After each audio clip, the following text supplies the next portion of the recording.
Poin pertama mengenai eksekutif summary. Roti bakar merupakan makanan yang terbuat dari roti tawar yang dipanggang hingga matang di atas pemanggang atau kompor.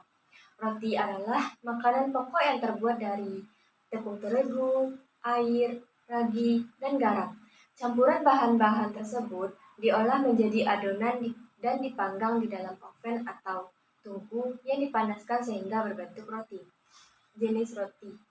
Yang pertama, roti tawar, roti gandum, roti lapis, roti pangan, dan lain sebagainya. Baiklah, materi selanjutnya yaitu visi serta misi. Visinya yaitu menciptakan produk yang unggul dan berkualitas baik di dalam kampus maupun di luar kampus, serta menciptakan roti bakar sebagai salah satu makanan yang unik dan lezat. Dan yang kedua yaitu misi. Misinya yang pertama yaitu menyediakan roti bakar yang berkualitas dan lezat dengan harga yang terjangkau untuk memenuhi kebutuhan konsumen. Dan yang kedua yaitu memberikan pelayanan yang ramah dan berkualitas serta menciptakan suasana yang nyaman dan menyenangkan bagi pelanggan.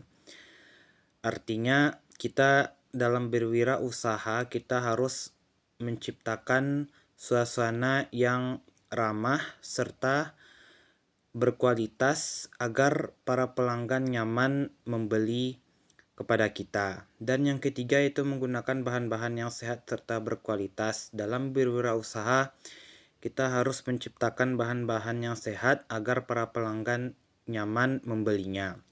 Dan yang keempat, misinya yaitu memberdayakan masyarakat sekitar dengan memperkerjakan tenaga kerja lokal serta mengadakan pelatihan dan pengembangan keterampilan bagi karyawan, serta berpartisipasi dalam kegiatan sosial dan lingkungan.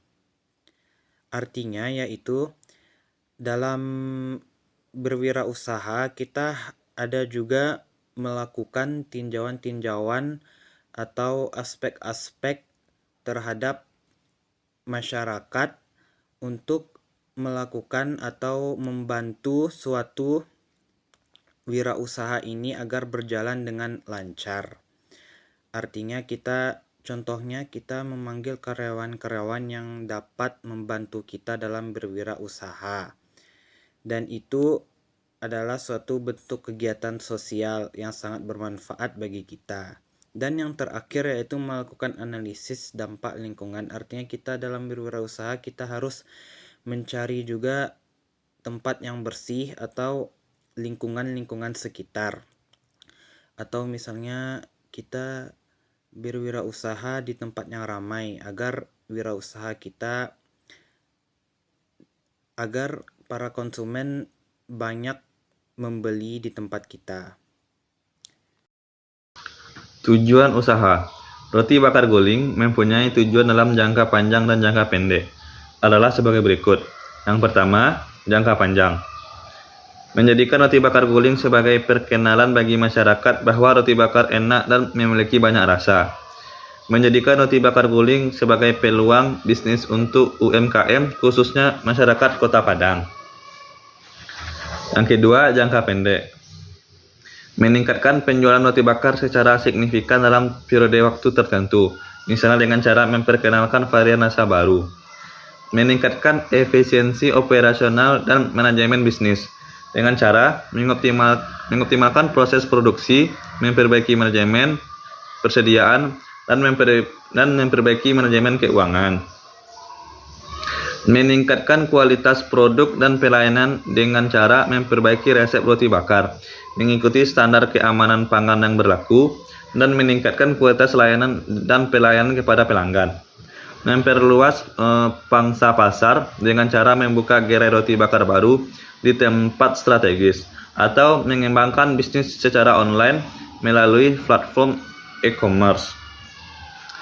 Meningkatkan brand awareness dan citra bisnis dengan cara mengikuti event-event bisnis, mengadakan promosi, dan memperkuat hubungan dengan pelanggan melalui media sosial.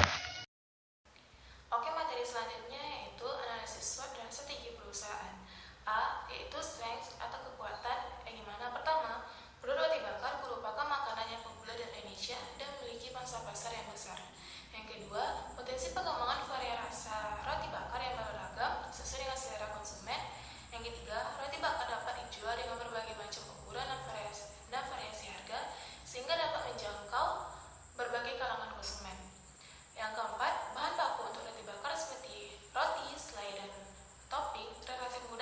didapatkan di pasaran. Selanjutnya weakness atau kelemahannya. Yang pertama, persaingan yang cukup ketat di industri roti bakar sehingga perlunya inovasi yang baru. Selanjutnya itu yang kedua, dalam beberapa kasus roti bakar dikaitkan dengan makanan yang kurang sehat. Jadi, itu bisa membuat minat konsumen menurun, yang utamanya melakukan pola hidup sehat. Yang ketiga, itu keterbatasan modal yang dapat menghambat pengembangan usaha. Yang keempat, itu membutuhkan keterampilan khusus dalam membuat roti bakar yang berkualitas. Khususnya yaitu opportunities atau peluang. Di mana? Yang pertama, adanya peluang untuk membuka kedai baru di tempat yang strategis. Yang kedua, adanya peluang untuk melakukan ekspansi pasar melalui bisnis online. Dan yang ketiga, meningkatkan minat masyarakat terhadap makanan yang sehat dan organik.